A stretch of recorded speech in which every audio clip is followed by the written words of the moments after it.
अस्सलाम वालेकुम क्लास, कैसे हैं सब। हम ऑलरेडी एक्सरसाइज 3.1 कर रहे थे जिसमें से हमने फर्स्ट 7 क्वेश्चंस कर लिए थे। ठीक है, ये क्वेश्चन नंबर 8 है। Find the cost of 8 kg of mangoes if 5 kg of mangoes cost ₹250।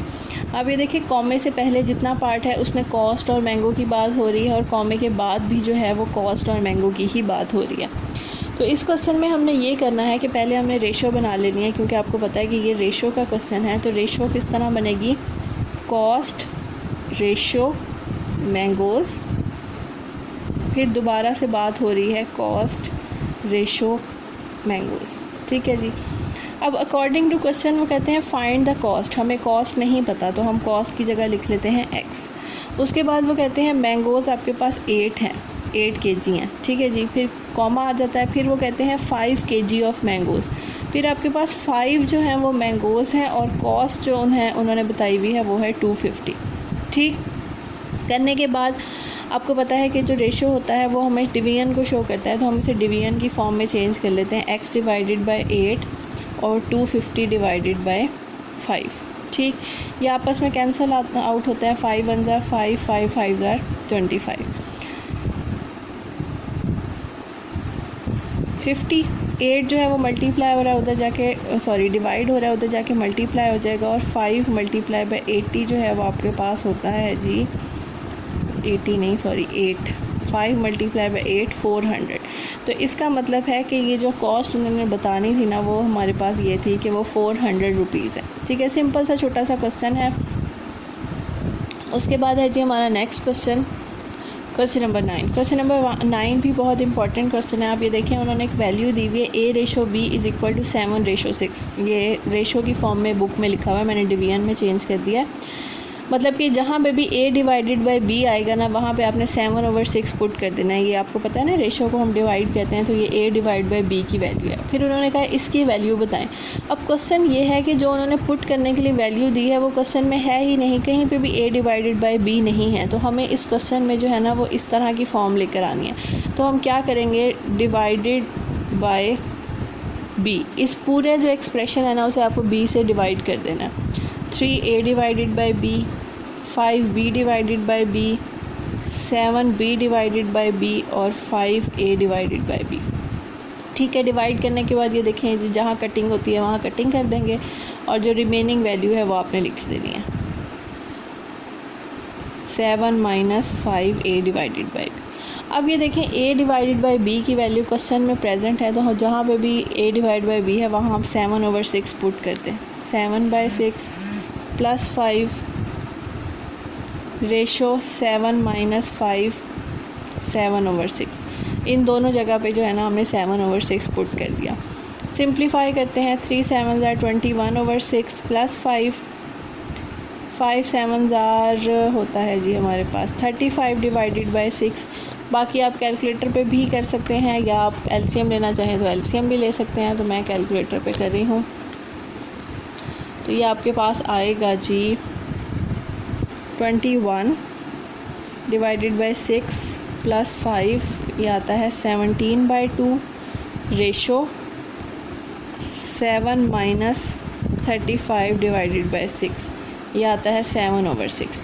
ये आने के बाद भी आप कैलकुलेटर पे इसे सॉल्व करेंगे। कैलकुलेटर आपको पता है ये जो रेशो का निशान होता है ये डिवीजन का निशान होता है बेसिकली, तो आप इसमें लिख सकते हैं 17 divided by 2 divide 7 divided by 6। ठीक है, रेशो की जगह मैंने क्या लिख दिया है, डिवाइड लिख दिया है। आपका जो फाइनल आंसर है वो है 51/7। मैंने डिवाइड को रेशो में लिख दिया क्योंकि क्वेश्चन रेशो में चल रहा है, तो आपने आंसर भी रेशो में ही लिखना है। आपने 5 डिवाइड बाई 7 लिखा, 5 रेशो 7 लिखना है। ठीक है जी, ये आपका आंसर है फाइनल। नेक्स्ट क्वेश्चन नंबर 10 का फर्स्ट पार्ट है, ये फिल इन द ब्लैंक है, लेकिन फिल इन द ब्लैंक से आपने डायरेक्ट आंसर नहीं लिखना, आपने इसे थोड़ा सा सॉल्व करना है फिर लिखना है। तो अब ये देखिए, उन्होंने कहा है कि आप 4x का आंसर बताएं इसमें से। तो इन क्वेश्चंस को सॉल्व करने का तरीका ये होता है कि सबसे पहले तो आपको यहाँ डिवीजन नज़र आ रही है और इक्वल नज़र आ रहा है, तो हम क्रॉस मल्टीप्लाई कर लेते हैं। क्रॉस मल्टीप्लाई में हो जाएगा 24x और 6 7 ज़ार 42। ठीक है जी। क्रॉस मल्टीप्लिकेशन करने के बाद अब ये देखें हमें 4x चाहिए, x तो हमारे पास है, 4 नहीं है। तो आप 24 को देखें कि 4 के टेबल में 24 कहाँ आता है, 4 के टेबल में 24 आता है 6 पे। तो मैं इसे इस तरह करके लिख सकती हूँ, हाँ लिख सकती हूँ, क्योंकि अगर मैं इसे मल्टीप्लाई करूँगी वापस 24x आ जाएगा ना। तो मैंने 4x जो है वो अलग कर लिया और 6 जो है वो अलग कर लिया और 42 एज इट इज़। अब जो वैल्यू चाहिए होती है उसे हम अपने पास रख लेते हैं, जो एक्स्ट्रा चीज़ होती है वो वहाँ जाके क्या हो जाएगी, डिवाइड हो जाएगी, क्योंकि 6 यहाँ मल्टीप्लाई हो रहा है। तो 4x का आंसर आ जाएगा 7। ठीक है, इजी सा क्वेश्चन है। सेकेंड पार्ट आप खुद कीजिएगा, इसका थर्ड पार्ट मैं करके दिखा रही हूँ। थर्ड पार्ट है, सबसे पहले हर क्वेश्चन की तरह हमने क्रॉस मल्टीप्लाई कर देना है। तो ये बन जाएगा 5 9 जार होता है हमारे पास 45 MPQ, और इधर जब हम करेंगे 18 2 जार होता है हमारे पास 36 PLM। ठीक है जी, क्रॉस मल्टीप्लिकेशन कर लिया है, इसको इसके साथ, इसको इसके साथ। अब क्वेश्चन ये है कि हमें 5Q चाहिए। तो आप ये देखें Q हमारे पास प्रेजेंट है, 45 में से 5 निकाल लें। 5 के टेबल में 45 आता है हमारे पास 5 9 जार। तो आप 5Q को अलग कर लें और 9MP अलग कर लें। मतलब इस क्वेश्चन को मैंने स्प्लिट कर दिया है, 45 होता है 5 9 जार। तो 5Q क्वेश्चन के अकॉर्डिंग मैंने अलग कर लिया, बाकी जो एक्स्ट्रा चीज़ें थी उन्हें मैंने अलग कर लिया। 36 PLM as it is. 5Q मेरे पास रहेगा क्योंकि वो मैंने फाइंड करना है, और बाकी सारी चीज़ें जो है मैंने दूसरी तरफ भेज देनी है। अब ये देखें M से कैंसिल, P से कैंसिल, और 9 होता है 4 9 ज़ा 36। तो ये आपके पास 5Q का आंसर आ जाएगा 4L। ठीक है, क्वेश्चन नंबर 11 शुरू करने से पहले मैंने आपको एक डेफिनेशन बतानी है, वो है प्रोपोर्शन की डेफिनेशन। आपकी बुक में भी लिखी हुई है। प्रोपोर्शन हमारे पास ये होता है कि जब आपके पास दो रेशो के दरमियान इक्वल का साइन हो। फॉर एग्जांपल आपके पास लेफ़्ट हैंड साइड पे एक रेशो है A/B और राइट हैंड साइड पे एक रेशो है C/D। तो इन दोनों के दरमियान इक्वल का निशान हो, इस पूरी चीज़ को हम प्रोपोर्शन कहते हैं। ठीक है, और आपके पास आप इक्वल को इन 4 डॉट्स से भी रिप्रेजेंट कर सकते हैं। 4 डॉट्स का मतलब इक्वल ही होता है। ठीक है जी, तो ये हो गई प्रोपोर्शन की डेफिनेशन। और जो आपका नेक्स्ट क्वेश्चन है वो है प्रोपोर्शन का। अब इन्हें सॉल्व करने का मेथड होता है एक प्रोडक्ट ऑफ एक्सट्रीम और प्रोडक्ट ऑफ मीन। फर्स्ट और लास्ट वैल्यू को मल्टीप्लाई करें तो उसे हम कहते हैं प्रोडक्ट ऑफ एक्सट्रीम। ये MCQ में भी बहुत आता है। फर्स्ट और लास्ट को मल्टीप्लाई करने का मतलब होता है प्रोडक्ट ऑफ एक्सट्रीम, और दरमियान वाले दो को मल्टीप्लाई करने का मतलब होता है प्रोडक्ट ऑफ मीन। और हमेशा जो है पहला और आखिरी जब मल्टीप्लाई करेंगे तो वो लेफ़्ट साइड पे आएगा, और जब दरमियान वाले दो मल्टीप्लाई करेंगे वो राइट साइड पे आएंगे, और दरमियान में इक्वल का निशान आएगा। ये हो गई इसकी डेफिनेशन। अब है जी हमारे पास question number 11। 3x - 2 ratio 4 dot 2x + 3 ratio 7। ये आपका क्वेश्चन है, और ये आपको नज़र आ रहा है कि ये एक प्रोपोर्शन है। लेफ़्ट साइड पे भी रेशो है, राइट साइड पे भी रेशो है, और दरमियान में ये 4 डॉट्स जो हैं वो इक्वल को शो कर रहे हैं। तो आपने इसमें प्रोडक्ट ऑफ एक्सट्रीम और प्रोडक्ट ऑफ मीन अप्लाई कर देना है। 3x - 2, और हमेशा ब्रैकेट में ही आपने लिखना है, डायरेक्ट मल्टीप्लिकेशन नहीं स्टार्ट करनी, क्योंकि इससे आपके पास कोई ना कोई आंसर मिस्टेक हो जाती है। तो ये सबसे बेस्ट होता है कि सबसे पहले आप उन्हें ब्रैकेट में लिख लें, फिर उसके बाद उसे सॉल्व करना शुरू करें। दरमियान वाले दो को मल्टीप्लाई करेंगे तो 4 2x + 3। तो प्रोडक्ट ऑफ एक्सट्रीम भी कर लिया हमने, प्रोडक्ट ऑफ मीन भी कर लिया। अब करने के बाद मल्टीप्लिकेशन स्टार्ट करते हैं। 7 आपको पता है दोनों के साथ मल्टीप्लाई होगा। 3 7 = 21x, 7 2 = 14। 4 को मल्टीप्लाई कर देते हैं, 4 2 = 8x और 4 3 = 12। सिंपल x की वैल्यू आपने निकालनी है। x को अलग कर लें और नंबर्स को आप अलग कर लें। 21 में से 8 गया, यह आ जाएगा आपके पास 13x, और 12 + 14 26। 26 डिवाइडेड बाय 13 देख लें, अगर होता है तो डिवाइड, ठीक है, नहीं तो आप इसे ऐसे ही छोड़ दिएगा। आपके पास आता है जी 2। x = ठीक है, सिंपल प्रोपोर्शन के क्वेश्चन है और हर क्वेश्चन में आपने यही करना है कि पहले जो है फर्स्ट और लास्ट को मल्टीप्लाई कर देना है, फिर दरमियान वाले दो को मल्टीप्लाई कर देना है और उसमें से x की वैल्यू निकाल लेनी है। नेक्स्ट जो है आपके पास सेकंड और थर्ड पार्ट है। सेकंड और थर्ड दोनों एक जैसे हैं तो मैं थर्ड पार्ट कर रही हूँ। तो ये आपके पास प्रोपोर्शन ऑलरेडी है तो हम इन्हें ब्रैकेट में पहले लिख लेंगे, पहले और आखिरी को लिखेंगे। पहले x - 3 divided by 2 product of extreme, दरमियान में इक्वल और फिर दरमियान वाले दो को लिख देंगे ब्रैकेट में 5x - 1 डिवाइडेड बाई 3। ठीक है जी, सिंपल मल्टीप्लिकेशन स्टार्ट मत कीजिएगा। आप ये देखें कहीं पे भी कटिंग होती है ना तो हमेशा पहले कट करके क्वेश्चन को छोटा कर लिया करें, क्योंकि अगर आप कटिंग किए बगैर मल्टीप्लिकेशन स्टार्ट कर देंगे ना तो क्वेश्चन बहुत ज़्यादा लेंथी हो जाएगा। तो ये देखें x - 1 और x - 1 एक जैसे थे तो आप पहले उन्हें काट दें। अब आप आगे स्टार्ट कर दें। 4 जो है वो ऊपर वाले के साथ मल्टीप्लाई होगा, 2 नीचे वाले के साथ, क्योंकि मल्टीप्लिकेशन का रूल होता है कि ऊपर वाला ऊपर वाले के साथ मल्टीप्लाई होता है और नीचे वाला नीचे वाले के साथ। तो ये बन जाएगा 4x - 4 3 = 12 और नीचे आ जाएगा 2x + 4 2 = 8। इधर से आपके पास बच जाएगा 5 और नीचे आपके पास बच जाएगा 3। अब आप इस पर क्रॉस मल्टीप्लिकेशन कर सकते हैं।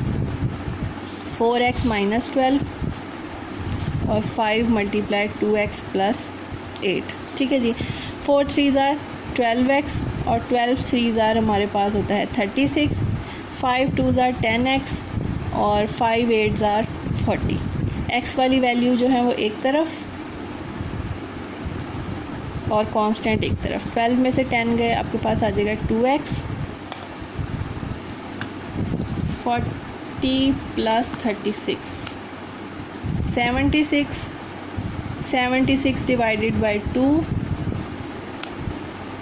= 38। ठीक है जी, सिंपल से आपके पास पार्ट्स हैं।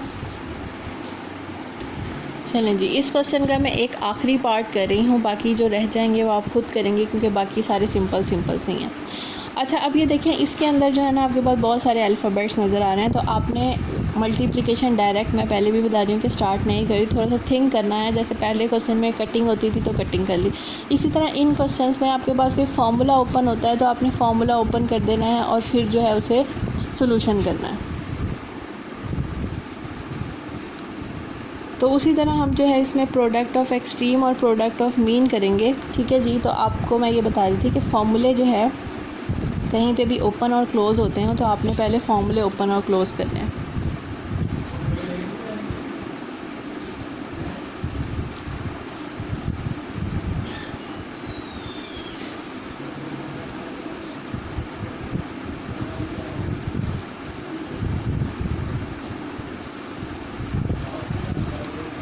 प्रोडक्ट ऑफ एक्सट्रीम और प्रोडक्ट ऑफ मीन। ठीक है जी, अब आपने ये करना है, ये देखें आपके पास ना ये होल स्क्वायर 2 दफ़ा है तो हम ना इसे अलग अलग करके लिख लेते हैं। अलग अलग करने का मतलब है एक दफ़ा p - q और एक दफ़ा p - q। फार्मूला नहीं ओपन करी, सिर्फ जो है होल स्क्वायर को मैं डबल टाइम लिख रही हूँ, क्योंकि होल स्क्वायर का मतलब यही होता है ना डबल लिखना। और ये जो है ऐसे का ऐसे p³ - q³ और p + q। ठीक, अब ये देखें अगर मैं इसे थोड़ा रीअरेंज करूं तो ये इस तरह मैंने आगे लिख दिया है और ये मैंने लिख दिया है बाद में, और इसी तरह एक p - q बच गया है वो लिख दिया। मतलब सिर्फ रीअरेंज किया, इसे पहले लिख दिया और इसे बाद में लिख दिया और ये दोबारा से एज इट इज़ लिखने के बाद जो है ना, अब ये देखें ये जो है ना ये पूरी चीज़ एक फार्मूला बनाती है। a - b a² + ab + b²। ये फार्मूला होता है हमारे पास a³ - b³। तो मैंने इस चीज़ को जो है ना क्लोज़ कर दिया। क्लोज़ करने के बाद अब आपने x को अकेला करना शुरू करना है। अकेला मतलब उसके साथ ये जो एक्स्ट्रा चीज़ें ना उसे यहाँ भेजना शुरू करें। जैसे p + q जो है वो डिवाइड हो रहा है, इधर आके क्या हो जाएगा मल्टीप्लाई। सिर्फ साथ लिखेंगे, मल्टीप्लाई स्टार्ट नहीं कर देनी आपने। और इसी तरह जो है जब p + q को हमने इधर भेज दिया तो ये जो इसके साथ चीज़ बची थी ये मल्टीप्लाई हो रही थी, तो यहाँ आके क्या हो जाएगी डिवाइड हो जाएगी।